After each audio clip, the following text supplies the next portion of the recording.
got me all excited, and I was so hyped for this movie. And now with everything surrounding it afterwards, it pulled it all away, and I'm just like, yeah, I don't care about the movie anymore.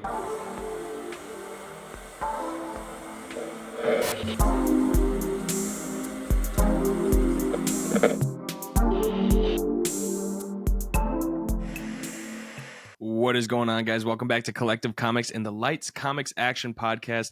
We're diving into episode 41 today. Today is going to be quite a different one. We got quite a few different cancellations and things of that nature kind of happening. Everybody's going on strike, which is leaving us, I don't know, hurting in the feels. Right, yeah, we're not getting movies or anything. Everything's getting canceled, pushed back. We've talked about it a little bit, but this news just keeps coming. I saw a meme the other day. It's like the writer or the top guys, the rich people. They're like, "Oh, we can't afford to do this," and then it was the rich duck from like Darkwing Duck or DuckTales or whatever, diving into a pile of money. Scrooge McDuck, is that what? Scrooge McDuck, yeah. I think so, yeah. Yeah, he's just like diving into a pile of money. But it's pretty funny. Man. Yeah, I mean, when you're begging for more money and you're a billionaire, I don't know. But it's the billionaires that say, we don't have any money. Where do you want us to get money? And they're like swimming in their bathtubs full of $100 bills. Yeah. It's exactly. Crazy. Yeah. Solid gold toilets. Yeah, where would we get money from? Sell your toilet. One of your 70 houses. Yeah, right? You can only live in one massive house at a time. Why do you need a bunch of them? Right. Man, but the one that hurt me this week was Deadpool getting kind of pushed back. You know, I mean, we already kind of knew that was getting pushed back, but now it's like on a full halt. Yeah. Well, Deadpool was always the one that was like staying where it was, and like it even got moved up when a lot of other stuff got moved back, and then just slammed on the brakes now. Yeah. And I guess it's apparently due to the writer strike that's happening. It's something to do with the writers coming in and not being able to. Well, they're on strike, so they're just not writing. Right. You know, so I'm assuming they probably don't have 100% of the script, you know, written out, and that's what they need to finish the movie. Because are they shooting yet? Did they start shooting? They have started shooting, yeah, because we've seen like the new Wolverine suit and stuff like that, the new Deadpool suit. But I mean, a lot of the actor stuff is just in solidarity with the writers as well. So like a lot of actors aren't doing anything anymore because they want the writers to get paid. They know, like, I feel like the actors understand, like, we don't have good things to act and if we don't have good writers. So you know what I mean? So if we don't have a good story, then what we do won't be portrayed well. Right. At all. You know, it's kind of like when you watch an indie movie with I don't know, somebody that like one of Johnny Depp's first movies or some you know, a great iconic actor like that, and you see like the low budget indie film kind of version, and then you see, you know, something great out of them, like Pirates of the Caribbean. I don't know. You know. Yeah, a lot of it is just in solidarity too, because I think Ryan Reynolds is doing a lot of the writing, but there's a lot of people who don't want to touch it because they believe in what the writers are doing. You know what I mean? Mm-hmm. So, like, I was looking around and on Instagram and stuff and looking into the strike a little bit, and it was just like, we just ask people to stand by us. Like, we're really not asking anything of like people who consume the content. Like, we know you're not the problem. We just need people to stand by us because this is our livelihood. This is what we need. Like, you know, they work on these huge blockbuster movies and stuff like that, but they don't see any of the money from it, and they're to continue to live in LA and work, like they can't even pay their rent and stuff. So right, it's a huge issue. Yeah, and it's goes back to that loophole you know, that we had talked about. We had a whole podcast dedicated to the writer strike. Yeah. You know, and that was where we kind of started putting some of the pieces of everything together and seeing how it worked. That's when I found out that they're kind of almost like unionized and have the writers guild and an actors guild, and that's what kind of lets them not get screwed. But we had talked about in that podcast how Netflix created a loophole with streaming and royalties and it being a new form of media. I know I play devil's advocate a lot, but you know, I don't necessarily blame most of the streaming services. You know, it's the way that the contracts are written out and how these people are hired that is the big issue. You know what I mean? Mm-hmm. Netflix came out. It's the same thing as music. You know what I mean?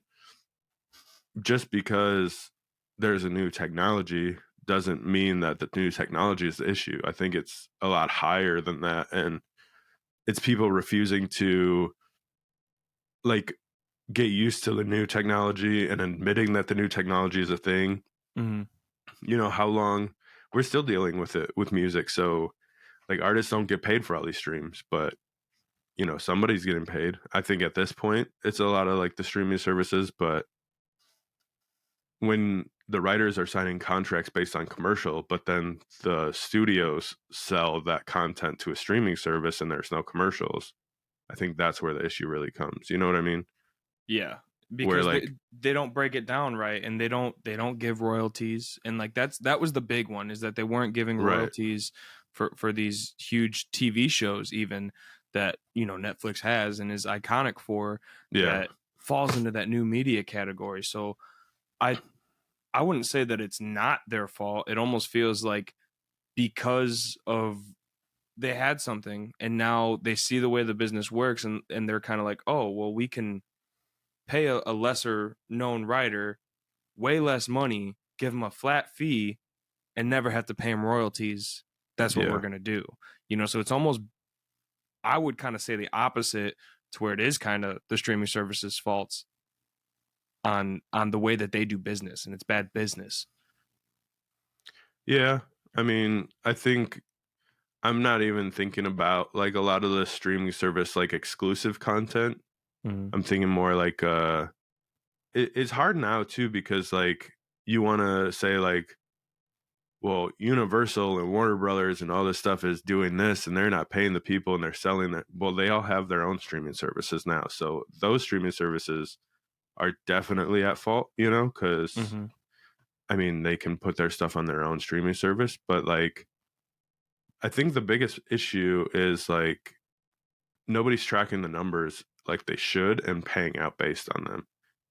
You know, so if whatever production, whatever big studio sells a movie to Netflix, I feel like it's Netflix and that studio's responsibility to get those numbers right and pay out based on that. Yeah. You know what I mean? Where the studio's like, well, if we could get people to see it on Netflix, why wouldn't we sell it to Netflix? And then we don't have to pay people royalties. You know what I mean? Right. I think some streaming services, not that they're completely like wash their hands and, you know, clear of everything, but I think it comes down to a lot of, you know, those contracts. And, you know, I think the contracts need to be based on stream numbers instead of commercials. You know, it should be both. Yeah. 100%. You know, if you can go on Netflix and watch any Adam Sandler movie and then go to whatever TV channel and watch it with commercials, like everybody should get paid based on that movie. You know what I mean? And I'm not saying that Adam Sandler doesn't pay people. You know, I think he has a history of doing really well with his friends and actors and stuff, but I just know he has a Netflix contract, so I know you can. I think this is a big Sony Netflix thing between the two, but it's way bigger than just that. It's, you know, it's HBO, it's Hulu, it's every streaming service. Yeah, because they're not forced to report their numbers, and based on contracts, the studios and whoever's in charge of the movie isn't required to pay based on those view numbers. Mm-hmm. Those contracts only say, like, you get this much money and you'll get this much in commercial royalty, in a world where we don't really have commercials anymore. And that's like the biggest issue, I think. Yeah. People pay the extra money to not have commercials. Right. I don't. But on top of, oh yeah, I do it on everything. I know. I don't have commercials anywhere, bro. Dude, I can't. I'm like, I could sit through 30 seconds. So some of them are. There's a lot of them, but like HBO, I feel like is pretty decent with the ads. It's just one right before, maybe one right after, and then it's done. Yeah, some of them they'll just put an ad right in the middle of a movie. I'm like, I'm watching a movie. Let me finish the movie. Like, but that's also just not even touching the whole AI situation. You know what I mean? So that's a whole nother issue that's not even covered yet in what we're talking about. AI, it like scares me to think that the possibility is real that they could kind of take over with AI and maybe finish Deadpool 3 even, I'm like, how would they do that? But is it possible? I don't know. It's kind of like if you told AI to write a Deadpool movie, what would it write? Like what version of Deadpool would it be? Would it be like the Rob Liefeld original version of Deadpool, or would it be the Ryan Reynolds version of Deadpool? Yeah, I mean, they already have some of the script, obviously, so they could plug that in and just fill in little gaps with it, and it'd definitely be possible. Why not just hire somebody? Because they're on strike. Because they don't want to pay him. That also, like, their solution to the issue is like, we're gonna offer you a bunch of money to make basically a 3D image of you, and then we'll just pay you money to own you for the rest of eternity. And everybody's like, you are missing the boat. You know what I mean? Like, that is not at all. We can use, if we just get the image of you, we can own your likeness, and then we'll just use AI for the rest of whatever we want you in. It's like that couldn't be further from what they're trying to do. You know what I mean? So it's crazy. Like, why do I don't know. I almost feel like they're probably just not gonna use it. Because I've messed around with it a little bit, and I just feel like it's so robotic. I think it can be good sometimes, but a lot of times when it's like writing stuff and like it's too perfect, it's too robotic, which you can go and I guess humanize it, but I don't see it being a good, useful tool for at least like for something like Deadpool that is extremely like straight out of Ryan Reynolds' head. Yeah, I don't know. I've used some of the image generators and stuff, but I don't really mess with ChatGPT. I think it was actually Corridor that was talking, and they're like, there's a lawyer like being sued and whatever they said, because he was literally using ChatGPT to do all of his cases. So he would just go in and he'd just plug a bunch of stuff into ChatGPT, it'd give him the information he needed. He'd take that directly to the courtroom and he'd win cases. And then they found out that he wasn't fact checking any of it. He would just like take it as what it was. And then he got caught because like part of it wasn't true or part of it wasn't, whatever. But he was using ChatGPT to win a bunch of cases, and now all those cases have to be reopened, and it's a whole thing. Wow. So that's weird. That's weird though. So did it just give him false information?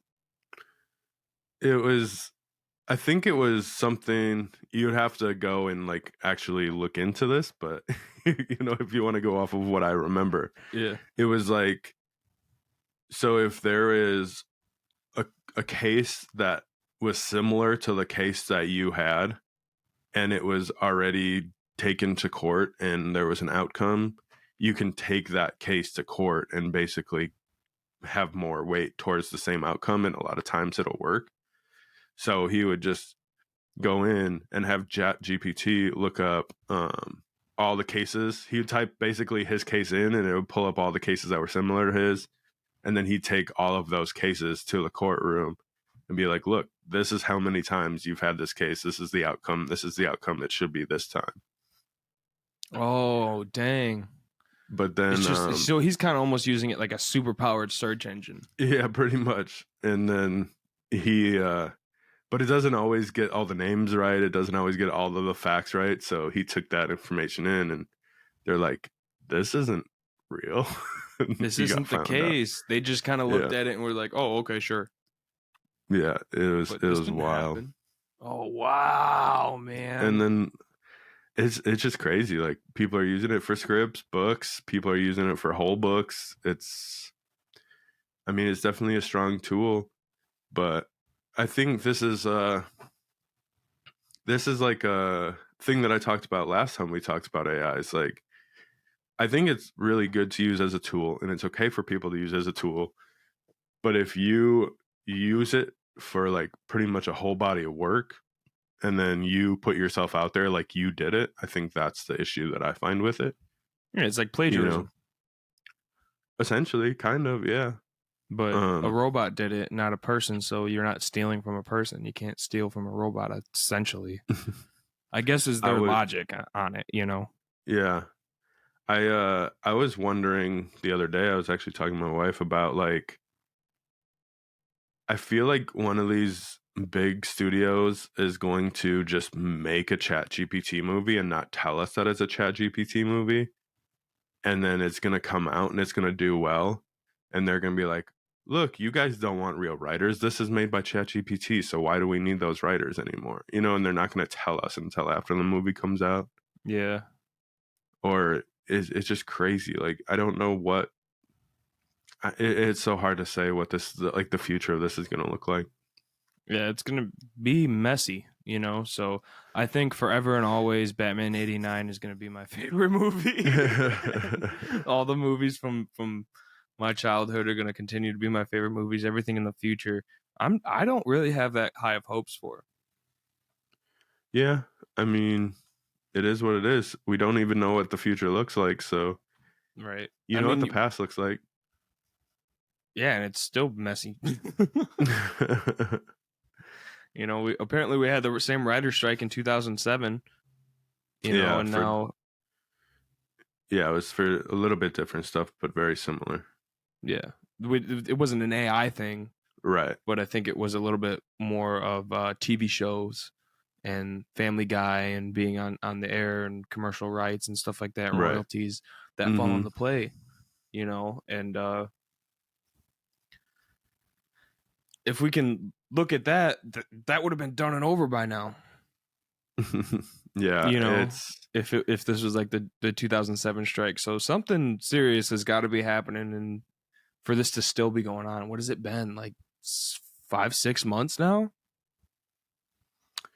I think it officially started in either March or May. So that's what I was thinking. I was thinking March for some reason. I was like, I feel like we heard about it first in March. I remember it being an M month, but that's as much as I can remember. Yeah, I don't know. I know, like, I started following, like, the Writers Guild and different unions and stuff on Instagram, and they had posted that they're not asking for us to really do anything right now. They're doing what they need to do. They're trying to take care of it on their end. The only thing they're asking people to do is just, you know, share the information with people, and, you know, so people actually know what's going on. But yeah, it's chaos. It's a mess. You know, I talked to some people about it, and it, you know, it's a lot of, like, those people make too much money anyway, so why do I care? But it's like, these are the people that you don't hear about, that don't make money, that the movie wouldn't be the same without. You know what I mean? So Yeah. We're not talking about the people that have made the millions of dollars. We're talking about the people that did the work, should have made the millions of dollars and didn't, and now they're sitting there still trying to pay rent, and I think they can't figure it out. the actor. I'm sorry. I think the actors joining them was very good for them, but also very bad for them in the eyes of like all of us, because they're like, oh, now the actors want more money. And it's not, I don't think it's necessarily that. It's like the actors want the writers to get paid, but now everybody's like seeing actors' faces and they're like, well, they make millions. Like, who cares? Yeah. And yeah, I don't think the problem lies within the Actors Guild at all, because I think the actors get paid very well, and I'm pretty sure they would agree they get paid very well, and they make a lot of money, but once again, they would not have a job if it wasn't for these writers, and that's kind of why they're teaming up and striking with them, to have their back, to be like, well, if they're not going to be writing, and the guys that made me who I am, the guys that wrote Stranger Things, all those kids got other roles from Stranger Things. And because it did so well, yes, they were good actors, but they had to be coached. They weren't that great of actors, especially at that time. But the story was there, and that's what it was, and that's what mattered. Yeah, it's kind of a weird thing for the future of what we do too, because we do talk a lot about movies. We talk about comics, and I mean, as far as I know, comics are doing pretty well, but probably about half of what we talk about is movies and the things that go with the comics. So a lot of that is going to get pushed out as well. So we are along for the ride, and we'll see where we end up. But a few weeks back, when we got that Wolverine suit that you were talking about, that made the book go up. That made Wolverine number 1 go up. And now it's still on its way up, which is actually kind of shocking. But, if anybody was trying to pick up that book for a few bucks less and get a deal on it, give it a month or two, and I bet we're going to start seeing a decline in those comic spikes. Yeah, I mean, a lot of the spikes revolve around a lot of that stuff. You know what I mean? Directly around the shows and the movies. We got Across the Spider-Verse, and we got announced the next one, and how many of those books spiked, and the 2099 Spider-Man book spiked, and all this stuff is spiking because of movies. So, I guess this might be my ignorance with comics, but like, where do the new spikes come from if we don't have movies and TV shows? I mean, you're just gonna have to rely on like a new character coming out in a comic. I guess. Where else would it come from? A new character, something, the death of a character, right? Things of that nature. But even then, it'd be a lot of. And Earth is still going crazy. It'd be a lot of speculation at that point, because if that character never does anything again, or they don't eventually make a movie, or where is that character going to end up in the future? So yeah, like the Flash. Bye. Oh, I did want to say, I watched a video on the beginning of the Flash movie with the babies, and apparently there was supposed to be a whole volcano scene and like a whole thing, and they changed it last minute. But in my well, it depends how much time they had. I feel like they could have bought some cheap baby assets dolls, and it would have looked better, but yeah, so I guess that was a change. I don't know how last minute it was, but that might have contributed to that, the visuals. Yeah, I bet, because that's what we were kind of talking about. It's like, why did the battle between Zod look so good? Yeah, but the babies just look like poop. That was so bad. I sent you a picture of a pop not too long ago. It was one of those full like diorama pops, and it was the scene of him floating around. The babies are all floating around him, and he's dashing through them. I needed to get it. I didn't know Funko was doing movie realistic pops now. Dude, honestly, the Funko looked better than the movie. You know? Yeah. Yeah. Oh man. My gosh. But that, that totally makes sense. They probably had a week to do that scene before the movie came out. Yeah. For the movie's sake, I hope it was last minute. For the visual effects people's sake, I hope they were just like had time and they were like, you screwed us, here's what you get. You know what I mean? Like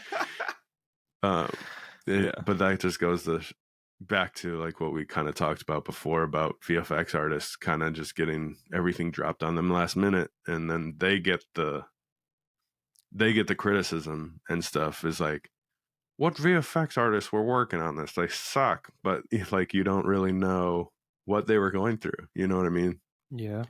They could have done the rest of the movie and they could have done a million shots that you didn't even know were VFX. And then you're mad about the babies when that was not an actual representation of their work. But right. And apparently this was a 9-year process to make this movie. A 9-year project, and you're going to change something last minute and it's going to look that bad. Like, I would have rather just probably seen the volcano scene. Yeah. That already sounds more interesting. That wasn't the move. Yeah, just put the dog in the volcano, dude. Like, oh, that dog. Why did the dog look better than the babies?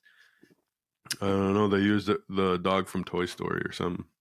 Probably. Slinky. Yeah. Slinky. Imagine. Oh my gosh, man! It would have been fitting for the whole scene if they used a Slinky dog, but between the burrito and the everything else, but right, yeah, that was not a good movie. No, I love. Well, Keaton. I guess. What are we? What is the Blue Beetle going to be a good movie? I hope so. Oh, that comes out soon. Yeah, it comes out soon. Isn't that like 3 weeks or something? Soon, yeah. But this is, especially with the writer's strike and everything that we're talking about, they don't have many chances left to get people back. You know what I mean? Yeah. They have Blue Beetle. I don't think they have anything else done, do they? Or ready to be done? No. Not that's coming out anymore. I think after Blue Beetle is the start of James Gunn. Right? That's where it gets super confusing. So it's the first DCU movie, but the DCU doesn't start until Superman. But Superman isn't for another year or two. So that's not coming out anytime soon. It's maybe even longer now, but coming off of The Flash and I'm thinking Zach, what's his name? Shazam. Yeah.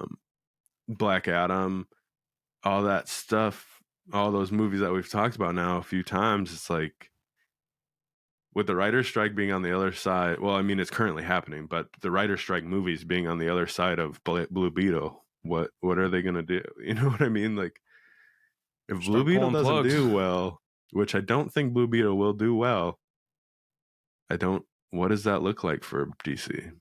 Yeah, I would be, by the trailer, I think it should do well, but the fact that I actually haven't seen the trailer pop up as an advertisement in a little bit tells me that they're probably not doing the justice on the advertising side to even get booties in the seats, as we like to say. Yeah.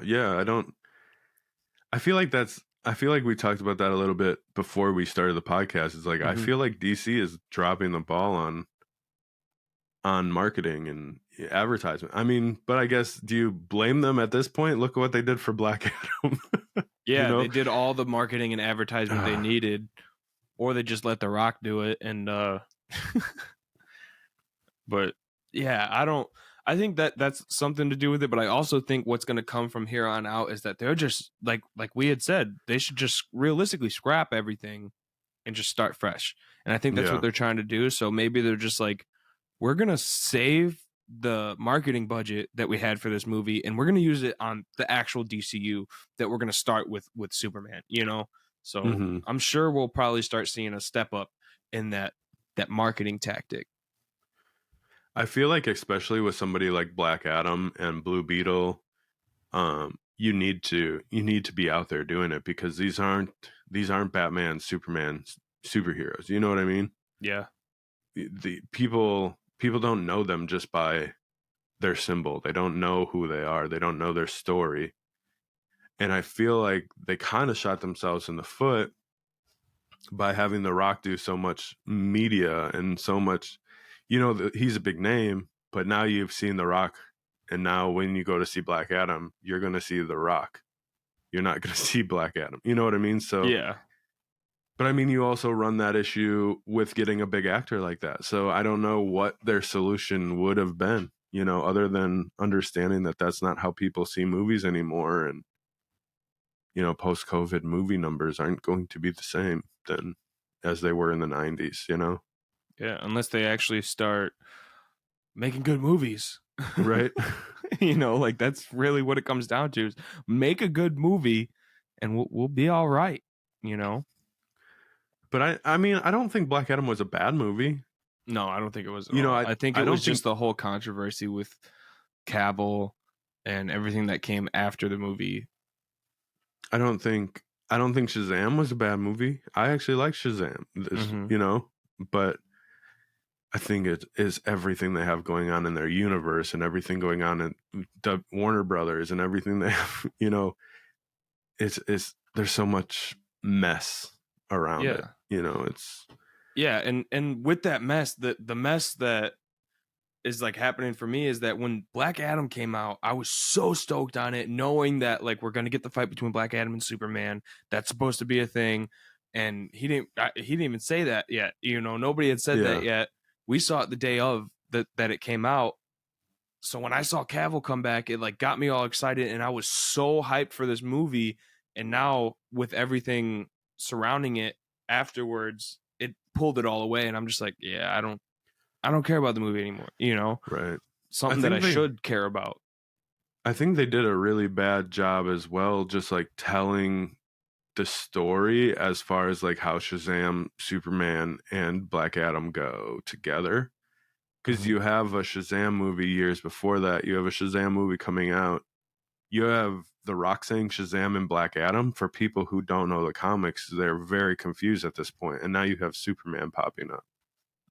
You know what I mean? I feel like there's a lot of story that needs to be involved to tell that story well, and they skipped over all of it just to get to Superman versus Black Adam. Yeah, I think so. I can see what you're saying. Kind of like if you're not a comic head and you're not a fan of comics, you're not gonna know the origin of Black Adam and why all this stuff kind of ties in together. I could see what you're saying and why it would make it so confusing. So maybe that is why it didn't do well, is that they just focused so hard on expecting everybody to be like, go read the comics before you read, come see this movie. Yeah. I mean, if you're talking about getting the numbers and the seats that you want, I feel like you have to tell the story in a way that it's good for comic people to enjoy, but I don't want to say dumbed down, but like it's laid out in a way that people who don't read the comics can understand. You know what I mean? If you want to tell that story and you want to go on that journey and you want millions and millions of people to see it, I feel like you need to understand, or you need to be able to at least tell the story in a way that everybody can understand it. You know what I mean? Right. So if you've never heard of Shazam in your life, you've never heard of Black Adam in your life, but you go to see both movies, you're very confused as to why both of them are saying Shazam, but when Black Adam says that he's not a kid, that turns into a super, you know what I mean? There's a lot of things that are very confusing to like the average or the normal like movie person that doesn't read comics. Yeah, I think one of the issues with more so modern movies within the last 5-6 years is that they don't want to show the origin story, or when they do show the origin story, they go and just plow right over it so quick, and it's just like it almost didn't even matter. Like, we got the Black Adam origin story and it said it, but it happened so fast that, you know, when you compare it to like the first Spider-Man movie, that Right. whole movie was his origin story. I think that's something that they're probably not understanding is like, we don't need origin stories anymore in the sense of like, we know where Spider-Man gets his powers. Like, we know where Mhm. Batman comes from. We know his parents died. But for a character like Blue Beetle, a character like Black Adam, a character like Shazam, like all these other characters that aren't like your front runners, the Mhm. god tier like we made them, like you need to explain this to people. You know what I mean? Like, Yeah.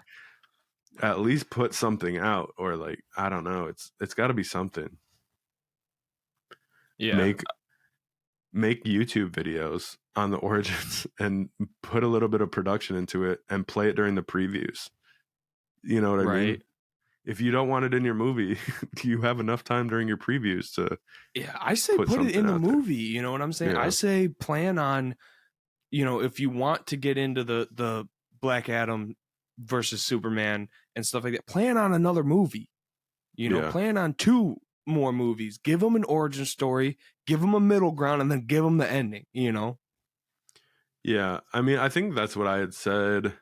I think that's what I had said when Black Adam first came out. It's like, I want Black Adam to be a Black Adam story.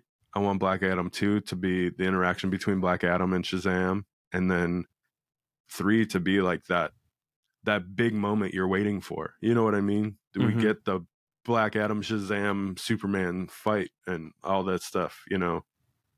I mean, they do a better job, I think, in like a 15-minute short on animated short on HBO. And you can go and actually see why they're mad at each other and the fight happened. And you know what I mean? Like, Yeah. um, I don't know. I don't know what DC does at this point. I don't know. We need origin stories back. I think that's what it is. Yeah, I wonder. Yeah, I don't know, because we're already getting the Batman is going to be brave and bold with Damian, so that's going to pass all that up. You know, all that stuff is going to be passed, and Yeah, I mean, we like barely got a Nightwing. We got Nightwing and Titans. We barely yeah, got. I didn't even get that far into Titans. I just Have wonder if we're going to get. I just don't know what they're going to do with Titans, because they said they're going to scrap it, but then they say that they can save it because they don't use any of the same actors, and it actually fits into what they're planning on doing. You know, and I think Titans did a really good job as far as like, I mean, we did see Batman for a little bit, but we don't see any of the other big characters. You know, you never really see the Joker. You see the Joker kill Jason Todd, but you never see the Joker.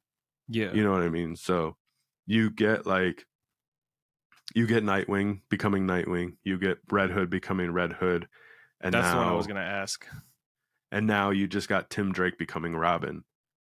So I kind of wish that they would have made Tim Drake not Robin and had that be the storyline where Dick Grayson is like, "Hey, you're really good. I don't think you deserve Robin, but you know Damian Wayne's not in the picture yet, so you kind of have to hit that note." Right. Um, but yeah, you understand, like, you're understanding Starfire, you're understanding Raven, you're understanding, you know, all these characters that aren't really, you know, mainstays, as you know Nightwing is now and stuff like that. But you know, a lot of people don't see Nightwing on the same level as Batman, and you're Right. getting Even that though I you're think getting Batman that says story that now. he is, but yeah. Well, yeah, now like if you read the comics now, like Nightwing actually has superpowers, and Nightwing is the leader of the Justice League, and Nightwing is always the fill-in Batman if Batman's not available, or Yeah. you know he can't get up, or they think he's dead, or he's gone training somewhere and you haven't heard it. Like it's always Nightwing in the suit, you know, except for that one time where it was some random guy. But Yeah. um, but yeah, I think that's a really good way to do it, you know. And we talked about Moon Knight again. You know, we got that story that built up Moon Knight in our hearts and in our minds. But now, like, I'm ready to see him in a movie. You know what I mean? Yeah. Rather than just throwing out a movie and not understanding anything, or I don't know. I'm ready for a season 2 season. Dude, I'm ready for 10 seasons of Moon Knight, man. Right. That was something I don't remember. I think it officially is done. I wouldn't be surprised. Yeah. I think we talked about it a little bit, and I thought there was supposed to be a season 2, and then I thought it got scrapped. Yeah. I don't remember at this point. I think it was very similar to like what happened with no, I can't remember, the DC show on Netflix. Peacemaker? No, that was on HBO. It was the sleeping one, the sleep guy. Sandman. Sandman, yes, I could not remember that. Same in life. I think it's very similar to that. I think a lot of the actors enjoyed doing it. I think the audience enjoyed it quite a bit, and then like Netflix is like, nah. It's like, what? Yeah, why? I think Oscar Isaac even talked about Moon Knight season 2, and he's like, I'm ready, let's do it. You have to get Marvel to want to do it, and I'm down. Yeah, they should. Yeah. If that's not enough. We are going to get a season 2 of the She-Hulk. Dude, I would seriously actually be mad. We probably would. We'd probably get She-Hulk before we got Moon Knight, I bet. I would write 10 emails a day to Marvel Studios. At least. Just being send, like, don't send, do, send, this, send, please, send. Don't do She-Hulk, do Moon Knight. That's all it's going to say. Don't do She-Hulk, do Moon Knight. Unless you can do She-Hulk some justice. I think it should have some justice done. They would have to. I mean, they're just going to pull her into some movie. That's what's going to happen. That's the flip side of it, though, I guess, huh? You do a show talking about a character, and if you do a bad job, then nobody wants to see that character again. Yeah. You do a TV show about a new character, you do a really good job on that character, and people are waiting for it. You know what I mean? Yeah, like Moon Knight. But I guess, wouldn't that be a good way to get people into the theaters? You build the wants, you build the attachment in home in the TV show, and then you bring them to the theater, and then people are already attached to that character. You know what I mean? Boom. Especially a character that you haven't seen a million times. Like, I love Batman. I love Spider-Man. I love all that stuff. But I would be right into the movie theater for a Moon Knight. You know what I mean? There you go. There it is. I'm ready. They just need to listen to you. I am pretty smart. So they need to hire you because it seems like you got the formula figured out, I've been around a while, so got them grades. Just flash my phone number on the screen. Disney, DC, Marvel. Here's my phone number. No, I'm just kidding. You. Yeah. I'll bring DC and Marvel together. That's what they need to do. When is the last time we've seen Marvel and DC crossover? When DC took back Captain Marvel and made him Shazam.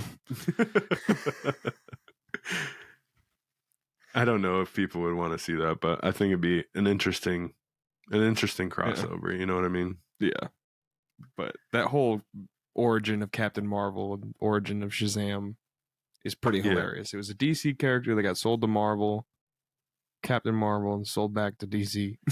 Right. Or something like that. I don't remember. What if they just had a massive end game? Or like Civil War, like Captain America Civil War, but instead of the Avengers fighting themselves, it was DC versus Marvel. They should just do that. Anyways. Wouldn't that be awesome? That would be. That'd be so cool. Who's stronger and who's better, Spider-Man or Batman? Yeah, I would love to see that. A big bulky guy versus a little athletic, spindly, fast guy. It's like Secret Wars, but involves DC and Marvel. There we go. Earths explode. We're going to give them too many ideas, man. They're going to watch this podcast and just start writing our stories. They're gonna not have to pay paying us. writers first. Yeah.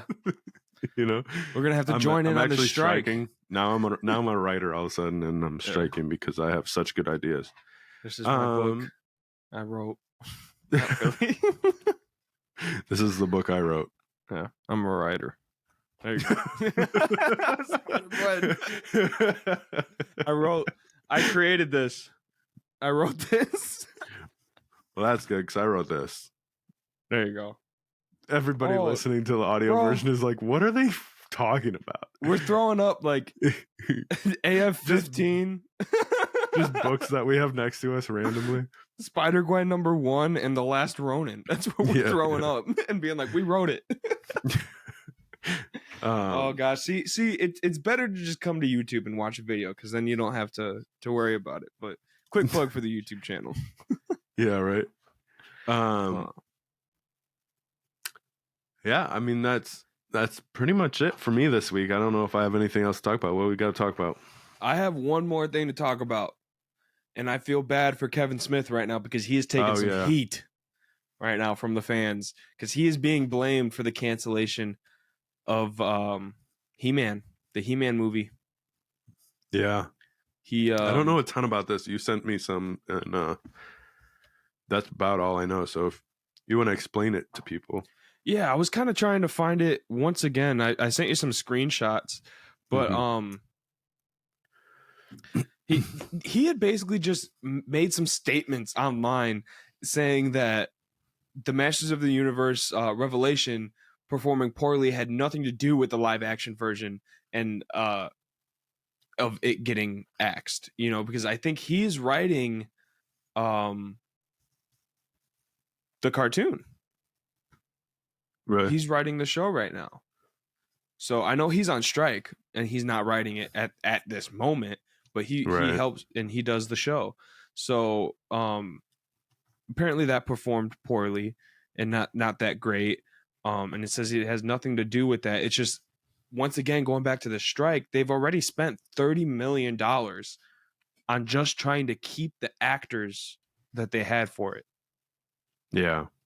And they only had an estimated cost of like 120 million or something like that. Or it wasn't as big of a number as I thought it was, especially because we just went through that list and we saw like the top 10 movies that failed from DC. Mm-hmm. And we're seeing them spend $300 million, $250 million, $200 million. Like it's nothing, and they were trying to keep it under 200 million. I know that was the main goal. They tried to do it for 150, and just in keeping the actors and the writers and everybody, it was 30 million for that. So that's not set cost. That's not, anything else. Marketing. I guess if they were going to end up doing it, they were trying to get it down to 180 million and they couldn't get it down far enough, and they had already spent 30 million on it. So they're just like, we're scrapping it. That's what it is. He is getting blamed for it because the cartoon isn't doing the best. Yeah. On Netflix, but everybody's kind of attacking him and being like, this is your fault. It's not doing good. You're on strike and now you're not writing and the show's doing poorly. So they're not going to want to put the money into it. But he really realistically had nothing to do with it. Right. Yeah. I just read a little bit of something. It said like there was an implosion at Netflix and it got too pricey for them anyways. So they didn't really want to move forward with it. So yep. Really doesn't have anything to do with Mr. Kevin Smith. Yeah, let's get him on the show. People are just tweeting him, and he's responding on Twitter. You guys, let's get him on the show. Hey, I've tried. I tried. Hey, come talk to us. We don't even have to talk about He-Man, but if you want to, we will. This is the short right here. Ready? Kevin Smith, get on this podcast. With my blown out forehead, and I'm looking real white today. Pink. I actually can't even see you. You're blurry right now. Yeah, no difference. All right. But yeah, I don't know. He's taking the heat. He is responding on Twitter at least. So maybe Yeah. I'll message him on there and we'll talk to him about that on the podcast someday. One day. Yeah, I mean, see if he wants to come by. Otherwise, I mean, I love Kevin Smith. I'm not gonna blame him for Netflix not wanting to spend money on a movie. You know what I No. mean? So Even if he told them not to, it's probably a better idea because it's coming from Kevin Smith. right. Even if he's Yeah. like, hey, I really think that you guys should cancel He-Man, coming from one of the biggest He-Man fans ever, like, just listen to the guy, all right? Like, Right. he knows what he's doing. All right, guys. Be sure to check out the links in the description for things like free money. Use our link to sign up on Whatnot. Get a $10 credit. Use anywhere on Whatnot. W.GG code Collective Comics at checkout gets you 10% off your jitterless energy. And until next time, this has been Collective Comics.